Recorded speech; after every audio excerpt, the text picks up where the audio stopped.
Hi, welcome to another session on our Relationship Wisdom Summit from Heart Mind Institute. My name is Dr. Fleet Maull, your co-host for this session, and I'm very happy to be here today with Larry Michael. Welcome, Larry. Oh, thank you. I am so excited to be here. I just so love the work that you and the whole institute, that what you do, the contributions are endless and fabulous. So it's an honor. Well, we appreciate your work as well, and I've been looking forward to this conversation. So I'm going to share your bio, and then we'll jump right in. Sound good? Sounds great. Okay.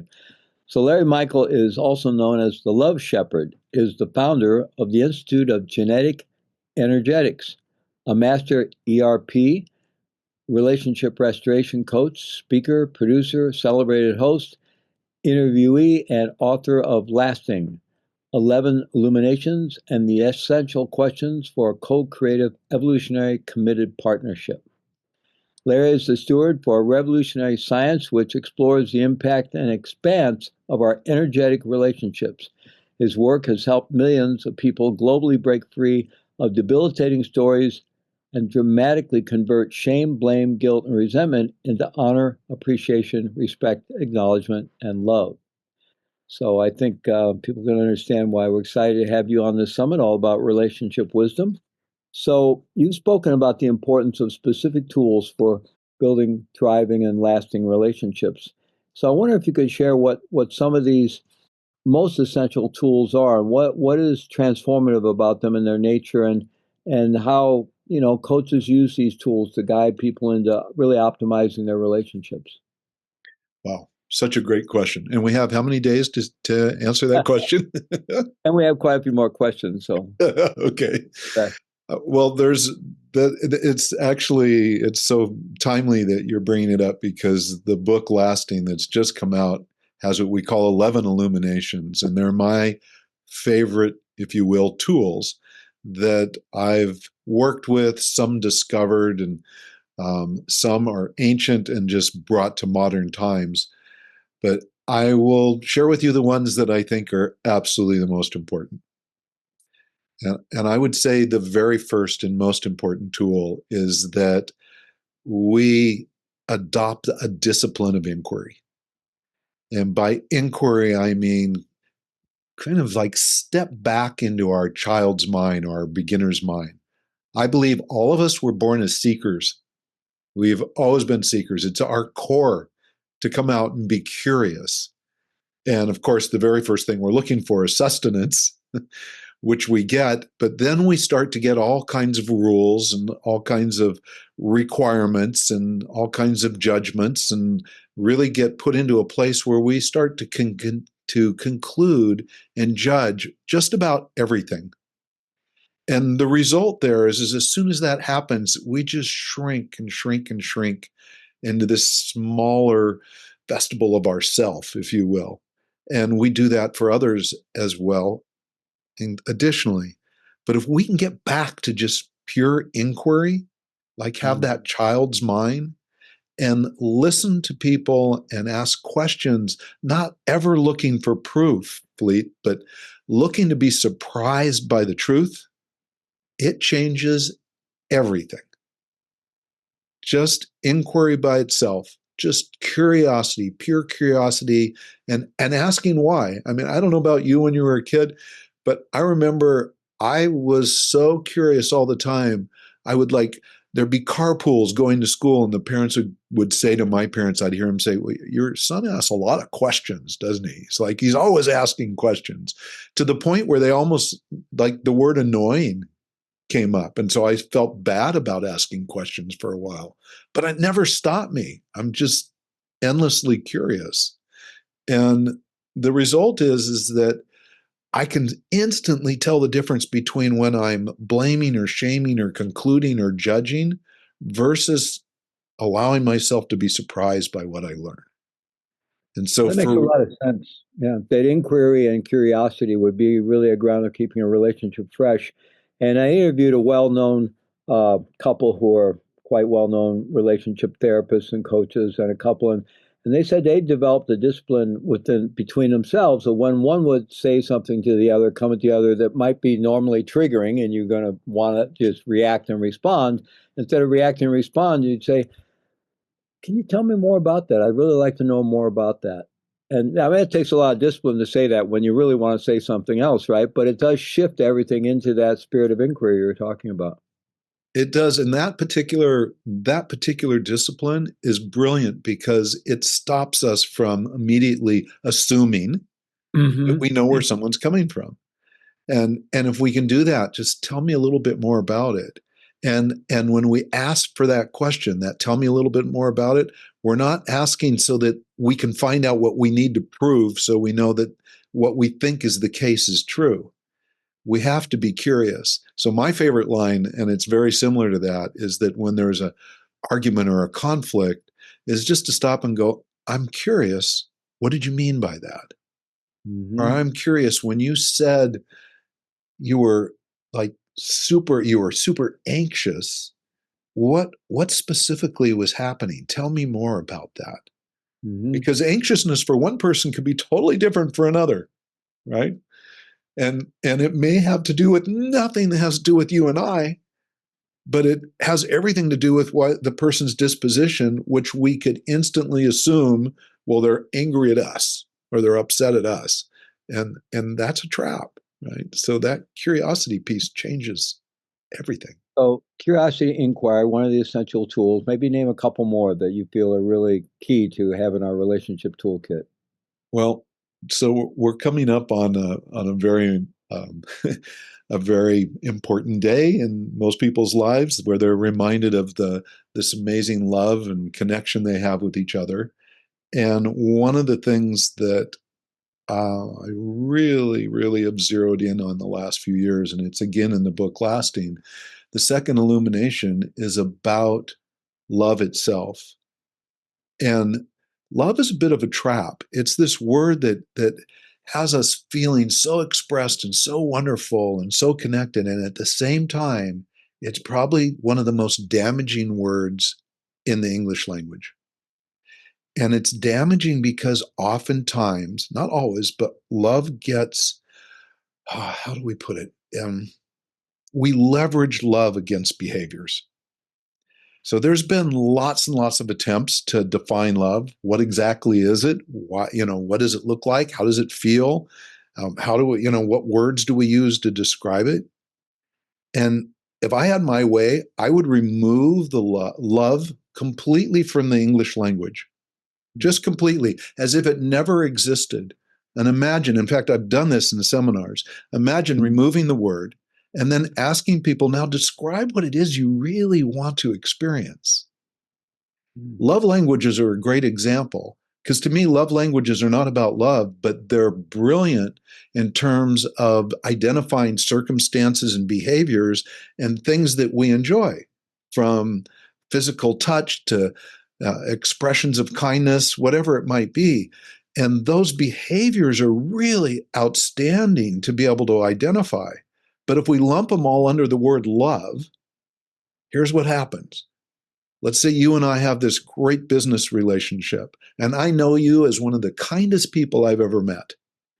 And then we're in a meeting one week. We've got this series of meetings, and it's like this is a different Fleet. Like he's short, he's curt, he's doesn't seem to be paying attention. I'm going, well, I love the man that I was with before, and so what's going on here is like, does he not care for me anymore, or am I not loving enough?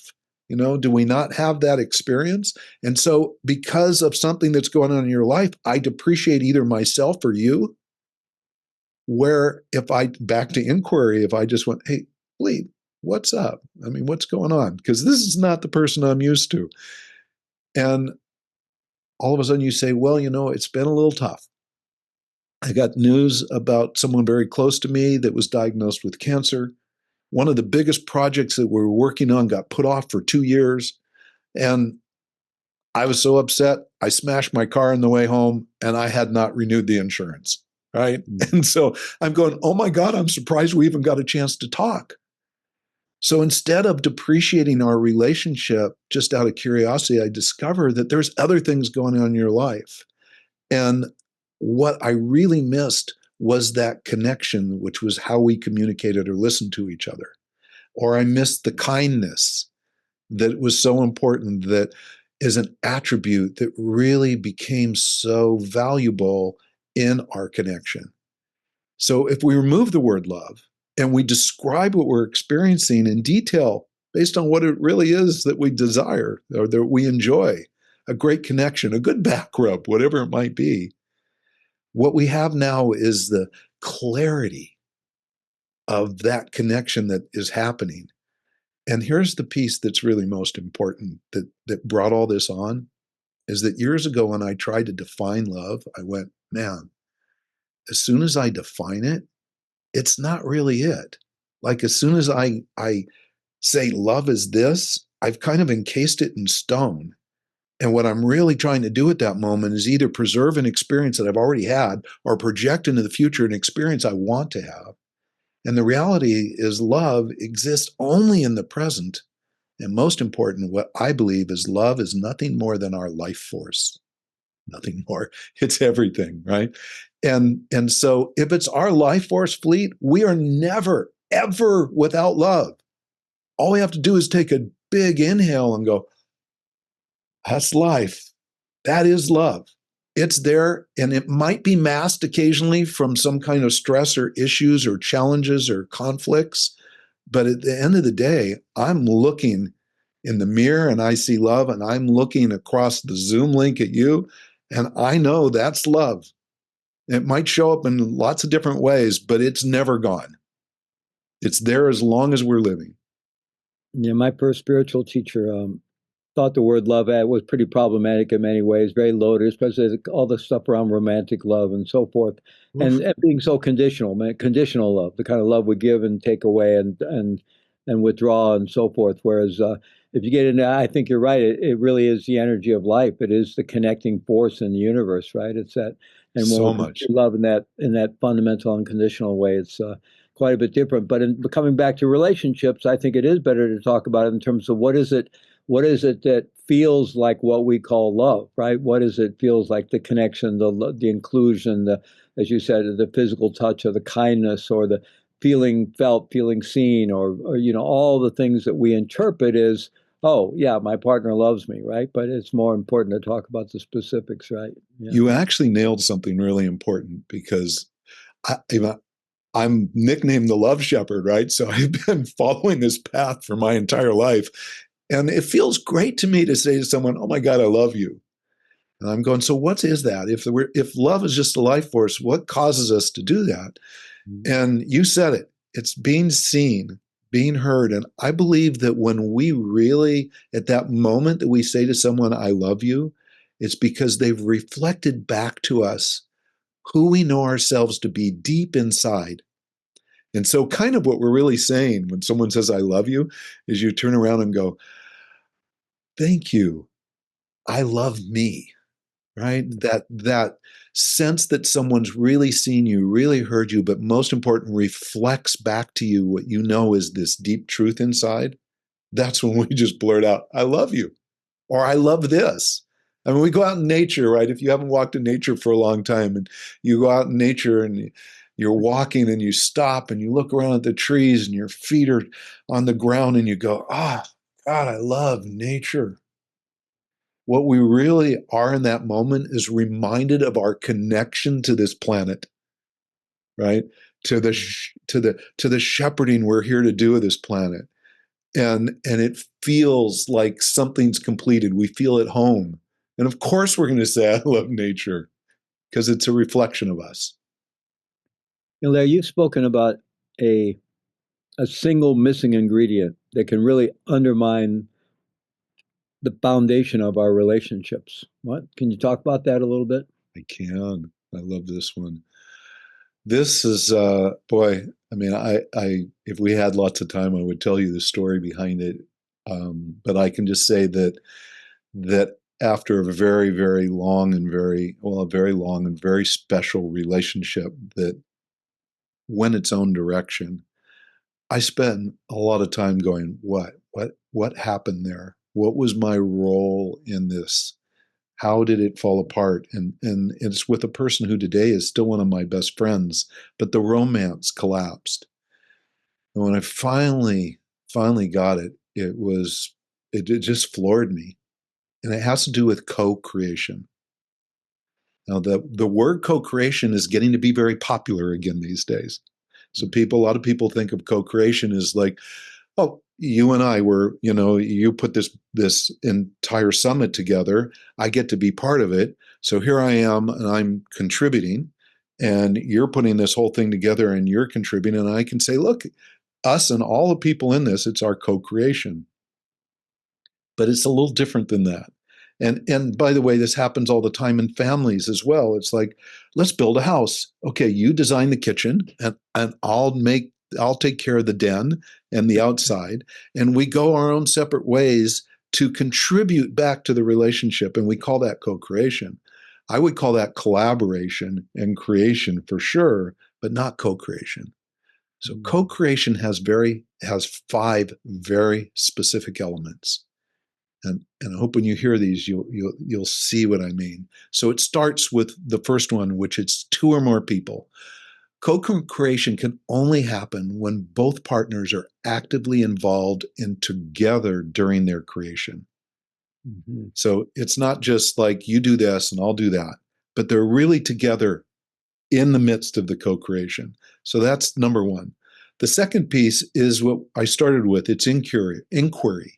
So you start in this place of just pure curiosity, right?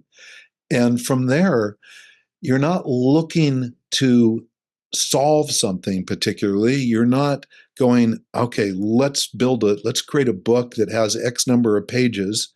You really kind of going, I think let's see what we can do. Let's be curious about what we can come up, where we can explore possibilities together. And so that creation is just this piece of curiosity where things evolve based on how we're looking at the circumstances at the time together. And I'll give you an example of how this all works as I go through all 5 of these. The next piece that happens when you go from the 2 people, now you have creating together from a place of pure inquiry, serendipity happens, Fleet. There's this surprise. And serendipity, serendipity is this wonderful moment when something you didn't expect shows up that has incredible value. And to minimize it just to a simple experience, we're walking down the street and we're walking along and there's a $20 bill on the ground and we go, oh my God, we look around, it's like, did someone drop it? Oh, it must be for me. And we pick it up and we have this instant little gift. That's serendipitous. So again, 2 people creating out of inquiry, serendipity happens. And when that does happen, there's this celebration, there's this moment of joy and bliss that we get to experience and embrace and be grateful for. And then the last piece is we let it go. So here's an example of this in real life. I come home with my sweetheart. We've been out all evening. We had dinner. We've got leftovers. We stick them in the refrigerator. It's Saturday night. And every Sunday morning, we usually get up and go find a cool restaurant to go to. We get up in the morning. I roll over. I look at her and go, you hungry? She goes, yeah, I'm really hungry. Let's where are we going to go have breakfast? And I think for a second, it's so comfortable here at home. Can we why don't we've got all kinds of things. We've got fresh vegetables and leftovers in the refrigerator. Let's go downstairs and see what we can create. So we go downstairs and we go in the kitchen. We open up the refrigerator and start pulling things out. And she pulls out fresh berries. And I go in and I go, oh, look, there's pancake mix in the pantry here. Let's make pancakes too. And we start putting this breakfast together. We didn't know what it was going to be, but we're putting the whole thing together. By the time we're done, we take these plates to the table and I go, wait a second, let's get a little champagne. We'll put it on here. We'll celebrate Sunday with great gratitude. And we put this on the table and we're getting ready to eat. We say a little prayer and I go, no, we need to get the camera. Let's take a picture of this because there's no way we could have gone out to breakfast and had a meal that looks as magnificent as the one that's in front of us and an environment like we have right now. And there's this joy and bliss of something that wasn't even planned. It was wake up and I'm hungry, and it turned into this beautiful breakfast. And there we have it. And the piece about that is that when you have that experience, it's like a Kodak moment. We don't forget them. We never forget them. They hold a place in our other than conscious mind that is precious. And so we have this, you know, I'm sure you know the term Kodak moment, right? It's that thing where you look at a picture that you haven't seen for 20 years and you pick it up and there it is in your family and you can remember the laughter and you remember what the weather was like and you remember where you were and how bright it was. That everything about it just comes streaming back. Well, we're dating ourselves a little bit to even To call it we a Kodak recognize the moment, brand right? Kodak, Whoops. but yeah. So it's an iPhone moment, whatever it is, right?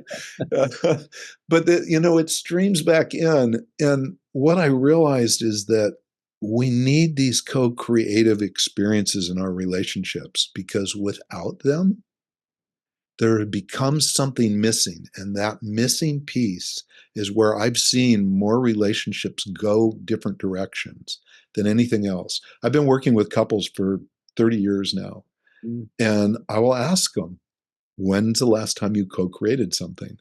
And I'll explain why. And sometimes it's been a while. And Yeah, I'd like and the that. reality is it's not just romance either, Fleet. Hmm. It's with our kids, it's our families, it's in our businesses. And if I asked everybody listening right now to think, go back into your childhood and remember something that just immediately floods in and takes you over, that reminds you that there's a joyful piece of your childhood. You'll probably remember some experience with your mother or father or sisters that when you think about it, you were in the midst of co-creating together. Hmm. And it So just stays I'd with really like us. to zero in on this for a minute because I think this is really unique and really important. So, as you're describing this process of co-creativity, you made it clear that this is not just collaboration, it's not a committee approach or a division of labors, but it's actually something that arises out of the relational field. Two people come together and something unique, spontaneous, something arises out of that would never have arisen except that these two energies come together. So it's completely unique in that way. It's a unique co-creative gift. It's an emergent property of the relationship, if you will, to use that Mm-hmm. language. And I'm wondering if you would agree that we might even go so far as to say not only does that sort of represent or demonstrate that the relationship's alive, but that's actually in many ways the very purpose of relationship. I absolutely agree. I absolutely agree. And it gets here's the challenge that comes up, and it's, it made me sad when I thought about it, and then I started to examine and look at why this happens. We get into relationships, we come into it with a whole variety of belief systems about what we're supposed to do to provide for a relationship. And whether it's the man or the woman, whoever the provider is, we take roles and then we set into these roles, and we could be doing a phenomenal job in those roles. But if we're not doing what you just described, coming together in that co-creative moment, we're really just contributing to what we think is a really high quality, potentially lasting relationship. Mhm. But there's going to be something missing. That spark. It's that you're That really talking spark, about the spark, the that people reference in relationship. The right? spark's there or it's gone, right? It's that I think you've zeroed in on it. It is that co-creative energy that arises when a relationship's alive. Mm-hmm. Mm-hmm. Mhm. And we can look at our partners and go, this is the most amazing man that I've ever known. This woman understands me. She listens to me. She's a friend. And we could have just huge adoration and appreciation for the person and still not be experiencing that spark. And then someday one day we go out and we're visiting with friends and someone gets into a conversation with us and the conversation turns into something co-creative and we go, oh my God, I've been missing this. It's not been here. And we turn around and think, my relationship has felt stale as much as I appreciate them. And it's so easy to bring that back in again. Get curious, do something together, don't have a plan.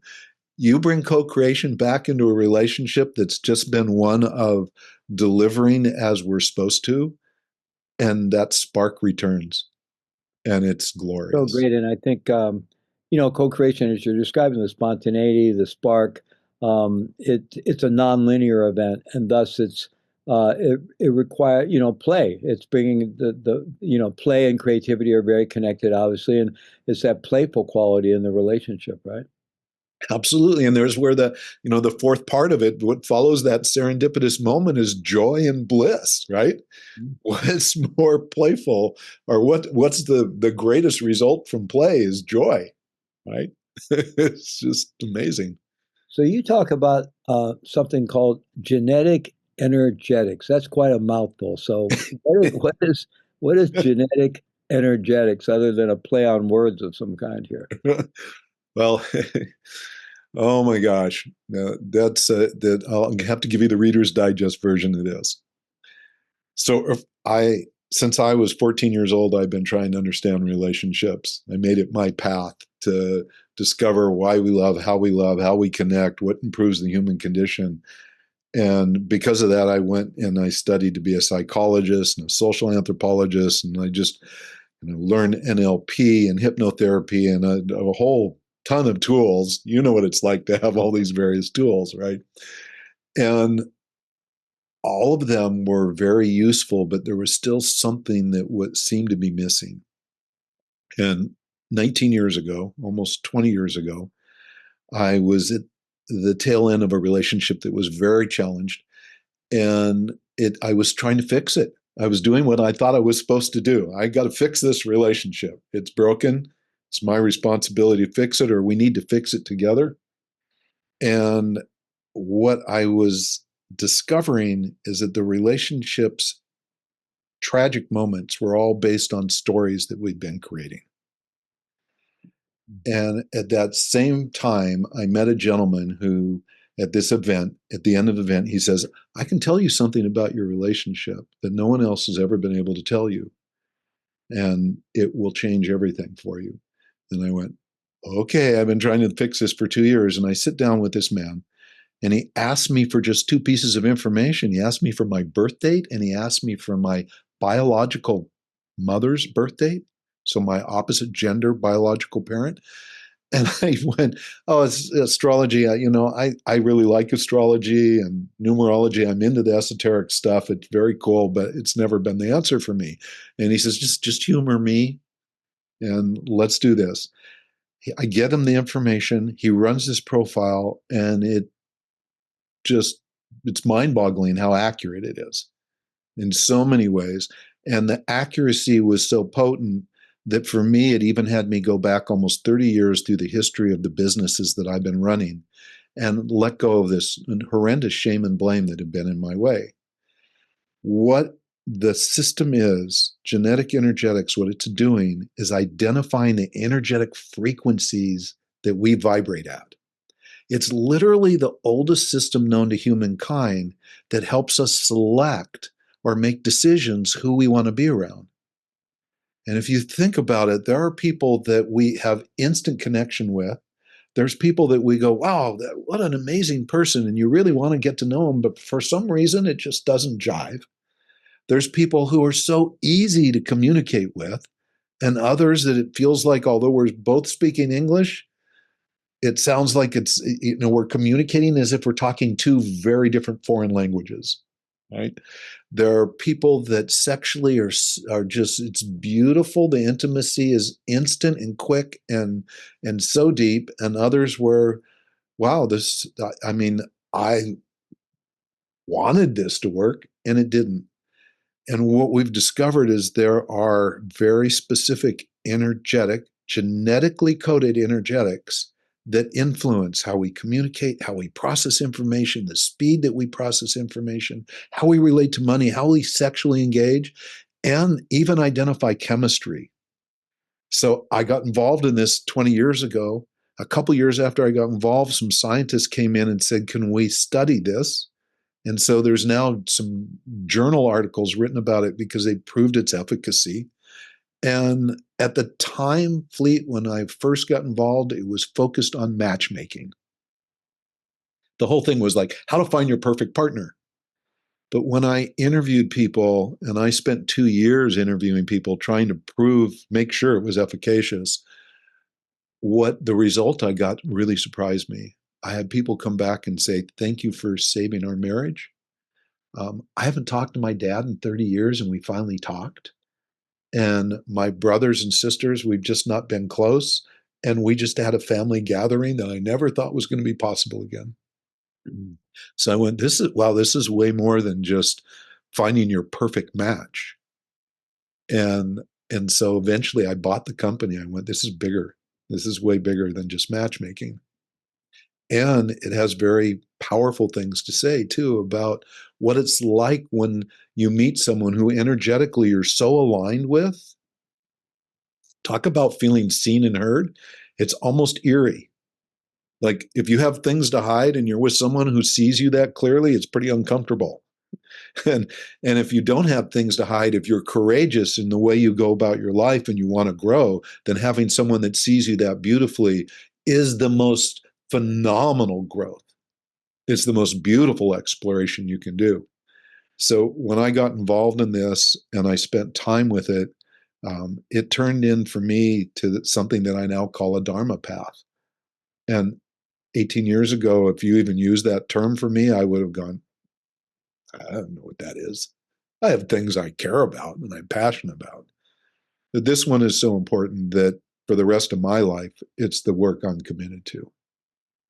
So if you use this process, this methodology, and to look at a particular relationship, and you see that it's not energetically set up for success, um, then what do you do? Is it best to find a way to shift out of the relationship, or is there a way to make it work, or does that give you information to operate within the relationship to sort of compensate for energetic mismatches? Or Absolutely great question. It's that it's of you're spot on in where you're going with that.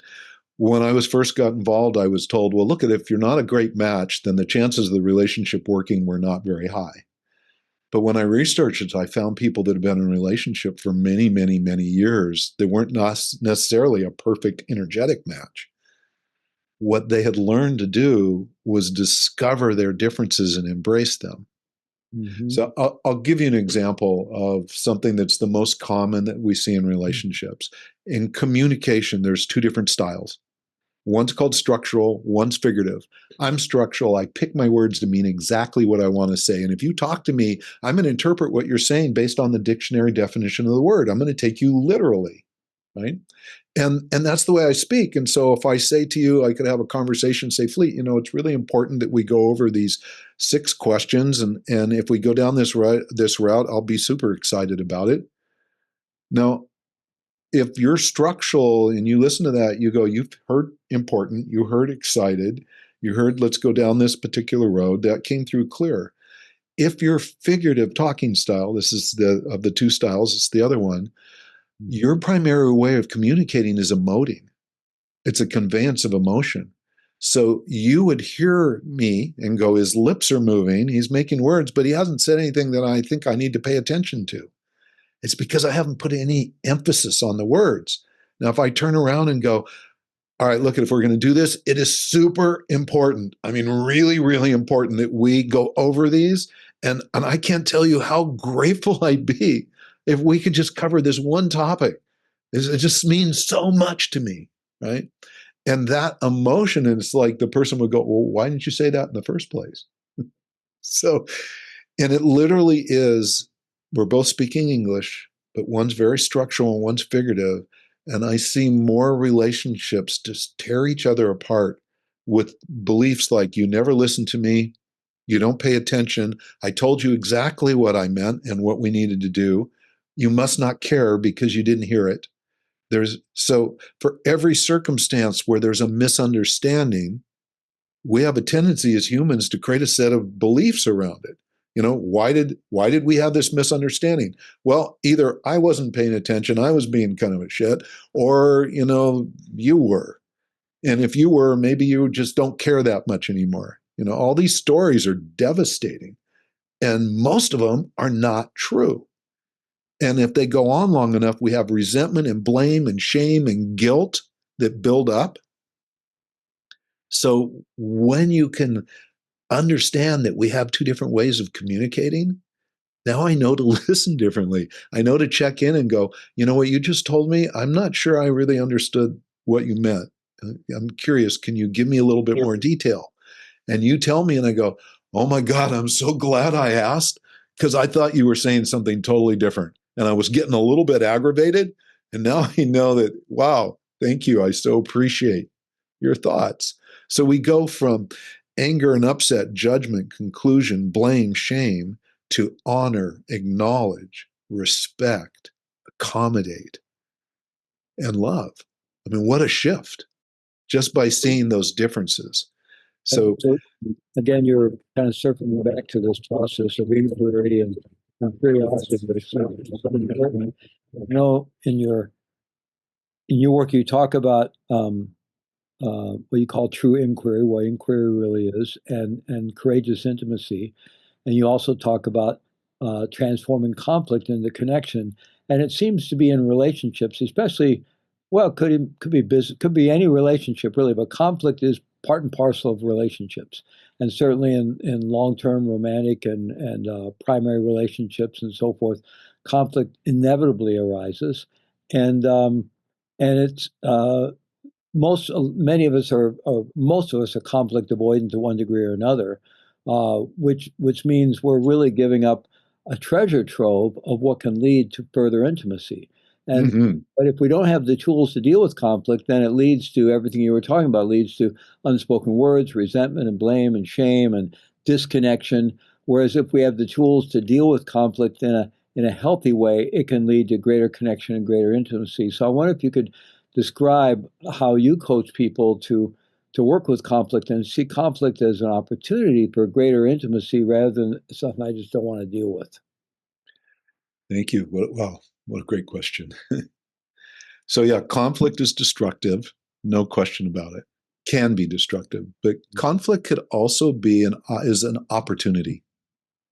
So to begin with, when I work with clients and we talk about conflicts, I'm going to be looking at what is the benefit here. If we have a disagreement, now disagreements are different than misunderstandings, right? So if there's a disagreement, the first thing I'm going to look at is there a misunderstanding around it? Are we clear about what we're disagreeing on?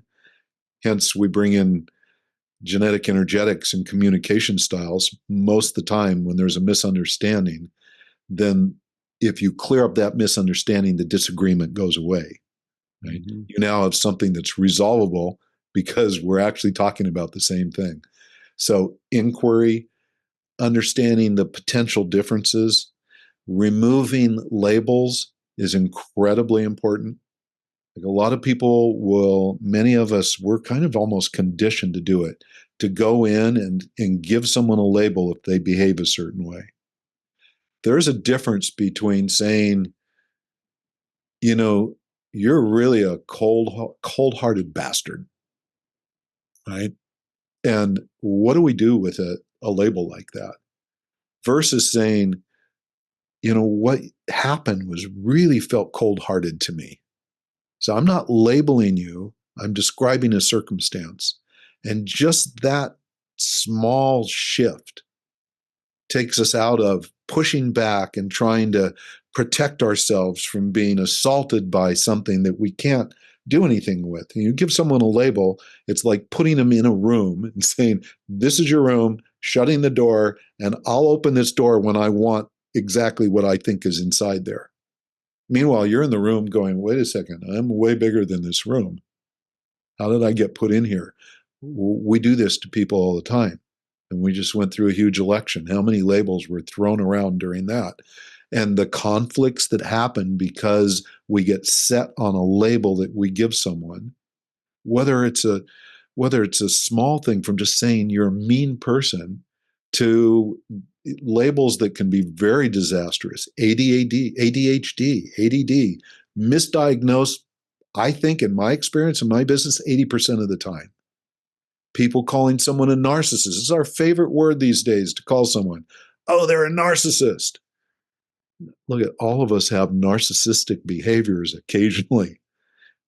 And yes, there are clinical narcissists, but there's a whole spread of behaviors in between that that does not warrant that label. So if there's conflicts, I'm going to look for the language that they're using, the labels that are put on them, the intention to create differences when and build walls around differences. Male female is a great example. Well, you're a male. That's what all males do. Or you're a female. That's what all females do. And we can soften that a little by saying, well, that's a typical masculine trait, or that's a typical feminine trait. Even there, we need to remove these so that we can get curious again and find out what's unique about our situation. And when we take the time for that, the conflict becomes an opportunity for growth. Courageous intimacy, Fleet, is about being willing to be seen and heard, be vulnerable, be intimate. So it's a high level of intimacy. It's not just the handshake, how you doing, with, not even looking someone in the eyes. It's truly being intimate. But the courageous part is when you say, if we have something bumpy, if we have some conflict that's come up, then let's step into it. Let's step into it with an open heart, being curious, without labeling, and find out what this is really about and discover a solution. And sometimes we're going to discover a solution that says to us, because now we have the ability to be discerning, we can discover a solution that says, I thought we'd be great business partners, but I can see that the way you like to do business and the way I like to do business are different. And I'm not making you wrong. And I don't want to be made wrong. I like my choices, and your choices have really worked well for you, but I can see how they don't work. So I'd rather us remain friends. I'd rather maintain the respect I have for you and how you do things, and choose for us to have a different kind of relation other than a business relationship. That's something that I think we can celebrate. That's not a take away. It's actually a provide for. It's allowing people to be unapologetically expressed and really appreciated.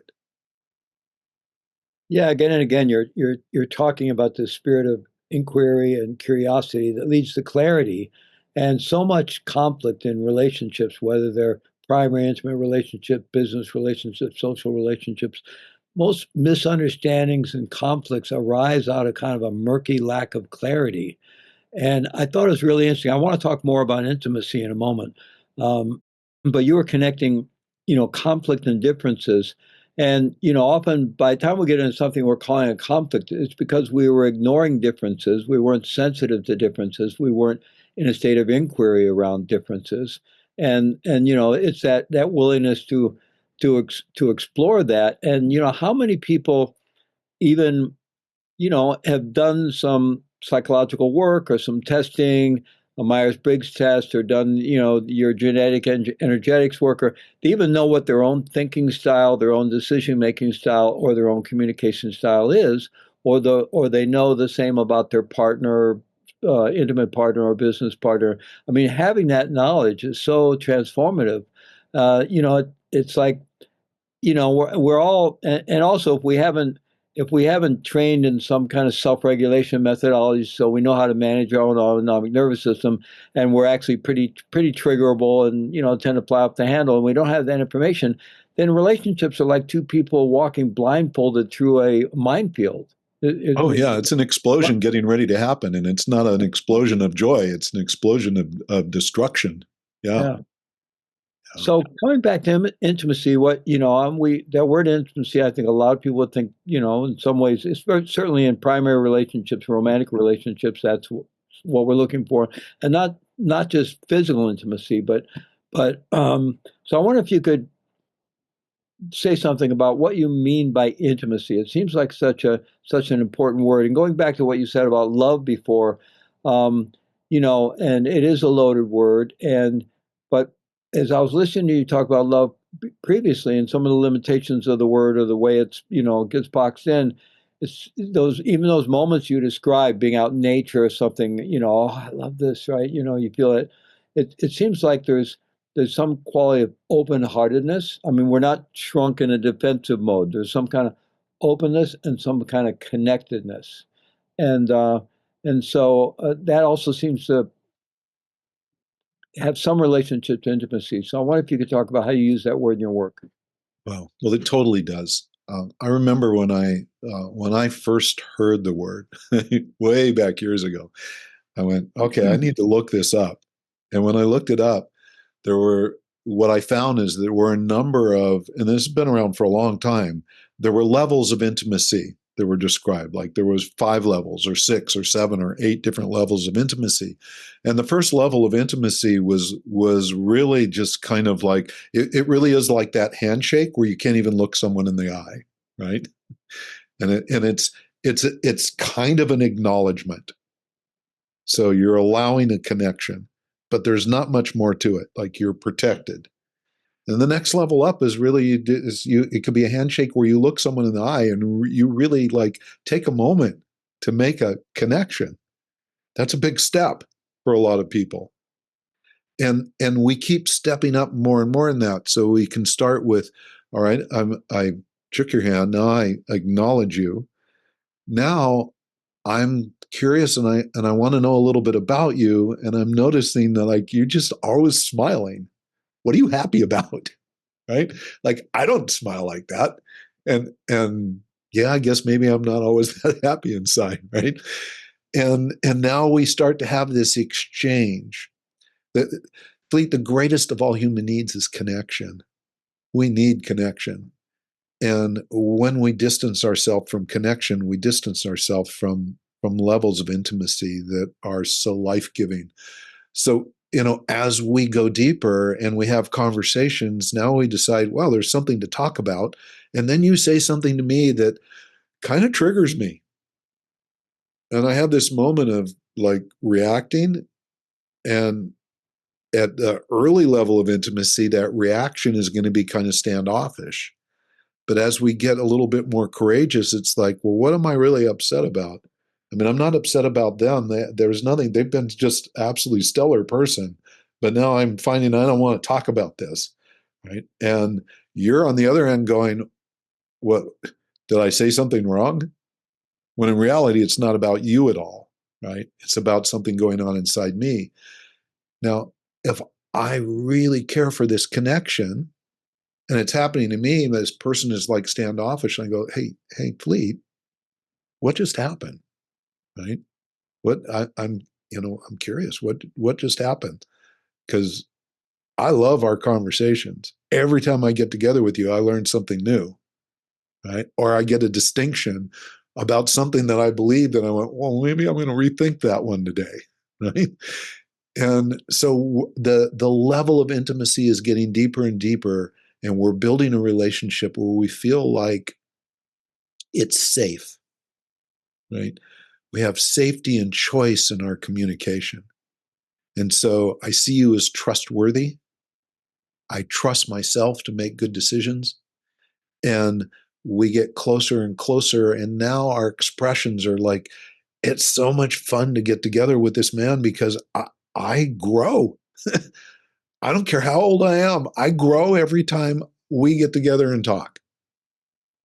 And even this conversation right now to me is one that I'm getting clarity about things that I believe that I might not have ever said like this before.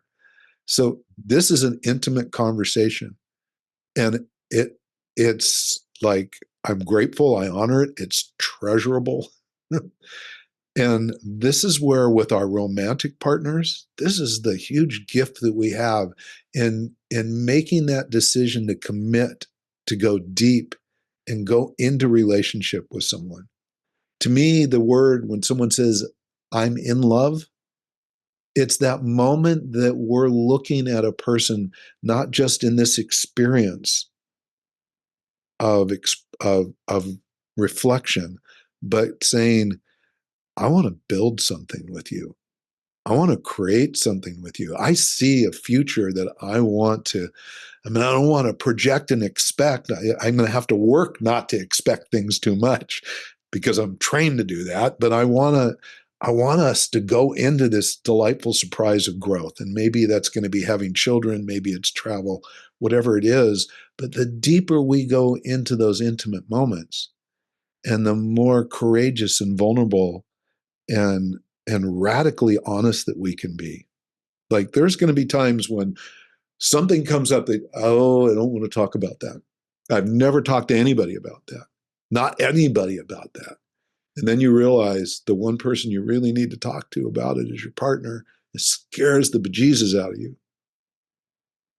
And then you finally have that conversation. Your partner goes, I've been waiting about 2 years to hear you say that.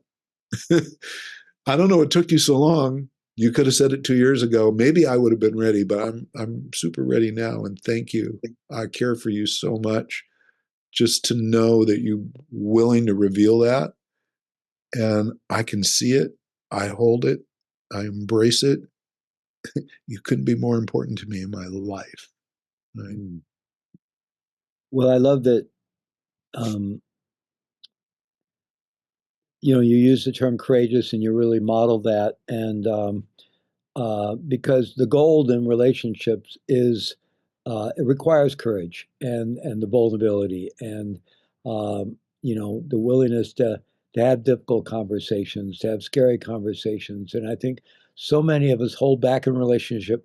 We may be even willing to or disrobe with each other in a primary relationship and be somewhat comfortable and Well, use that's way easier sometimes, right? way easier, but to actually get vulnerable about what we're really thinking and feeling and have those, take those risks because if I share that, will the person reject me? Will they misunderstand? Will they, and to really work at creating that, because a lot of our habitual patterns of and strategies for keeping ourselves safe actually create disconnection.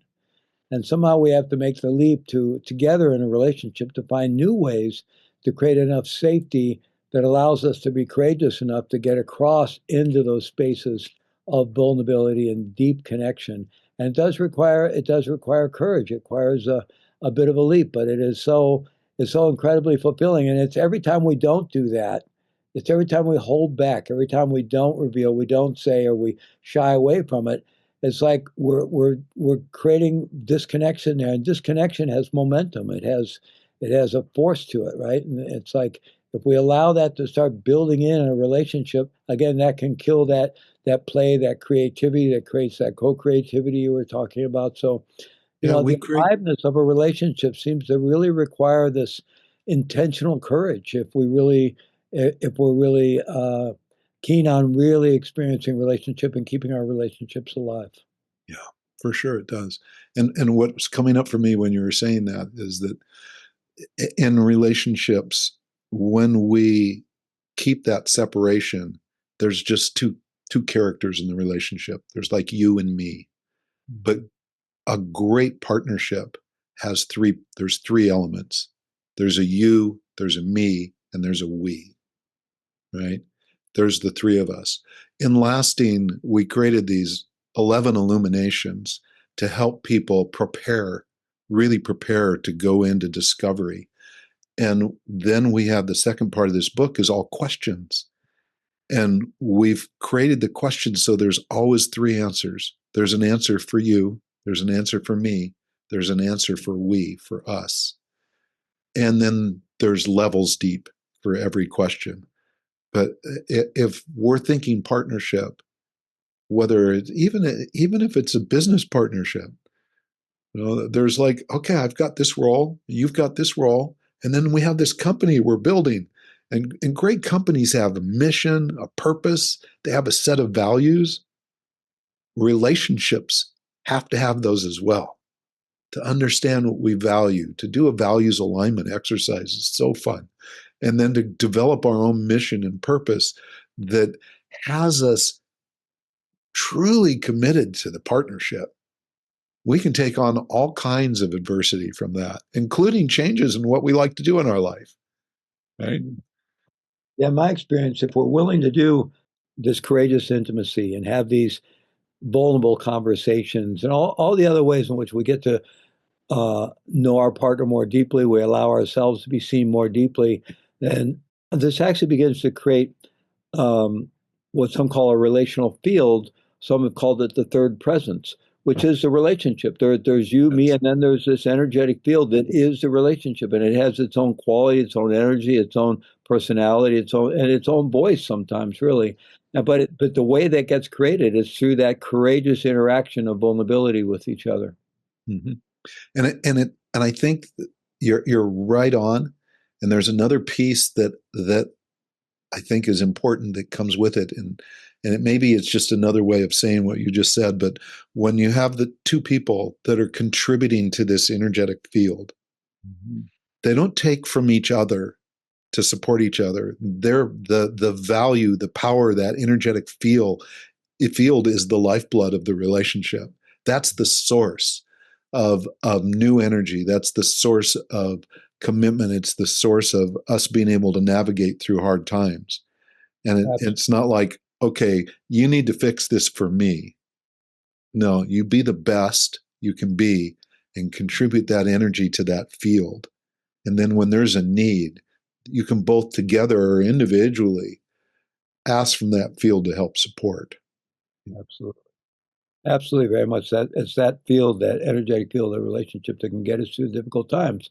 Because none of us are perfect. There are going to be times when we're just not up to it. Oh, we're far from perfect. But if we built that, that can carry us through. So this has been incredibly enjoyable and illuminating, and I've learned a lot, Larry.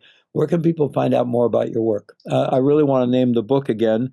Your book is Lasting: 11 Illuminations and the Essential Questions for a Co-Creative, Evolutionary, Committed Partnership. So apart from finding the book on Amazon, where else can people find out about your work? So the book is not out yet. It's right now in its pre-order phase. There's all kinds of wonderful bonuses we're providing for that. And the other thing I would love to give people is what we call our personal energetic profile. So it's genetic energetics, and it's complementary, and everybody can go in and discover what your genetic energetics are. And Oh, it's that's wonderful. really lovely to be able to do that. And then the four answers, or Larry M at the four answers. Please write me questions. I myself and our team are here to help people. We're absolutely committed to you feeling completely as like our goal, Fleet, is for no one ever to feel insignificant. So significance is a key part of what we are. We want you to know you are love, right? So we'll post those links, and but your basic website is The four answers, Four Answers, right? thefourswers.com. Yeah, yeah. Great, wonderful, thefourswers.com. Okay, well, I encourage people to check that out. And again, thank you so much for this illuminating conversation. It's been a lot of fun. I've learned a lot and really enjoyed connecting with you and creating whatever kind of energy we created here. It feels good. Thank you. Likewise, I just yeah, so feel so blessed to have an opportunity to contribute here. Thank you. Thank you so much, and be well.